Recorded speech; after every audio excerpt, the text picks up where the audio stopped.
So I'm working on this project for my daughter's school that's going to require quite a bit of not so straight cuts. I seem to have misplaced my circular saw guide, aka track saw, so we're going to be making one so I can finish up this project.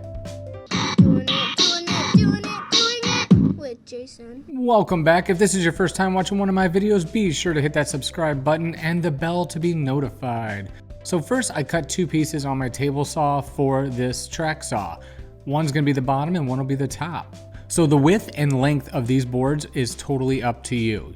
Just be sure that it's wide enough to hold the entire width of this circular saw and clearance for clamps. Now this project only has two pieces of wood involved. It's pretty simple. What you're gonna do is measure the base of your circular saw up until where it meets the blade, and then you're gonna transfer those measurements to the bottom part of the template.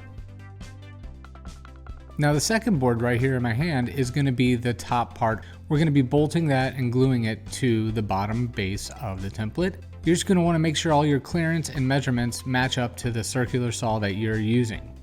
So now I just added a little bit of glue. I'm using a Type-On 3 glue. It's one of my favorite glues. Gives you a nice open time and it dries rock solid and somewhat waterproof. So I'm gonna apply that glue, flip over the piece, and then I'm gonna put some clamps on it. The clamps I'm using are just your generic Harbor Freight clamps. I really enjoy those because they offer a lifetime warranty. Although they've lasted so long, I haven't been to Harbor Freight in quite some time, so maybe I need to go double check that they do still offer that warranty. Let me know in the comments down below if you guys use any Harbor Freight clamps and, if they're still under warranty. So now I just flip over the jig and I am going to put my screws in from the bottom. That way you don't see them when it's all finished. I'm using 1.25" screws. They're wood screws, they're really nice screws. They're screws, and I'm gonna screw it all in.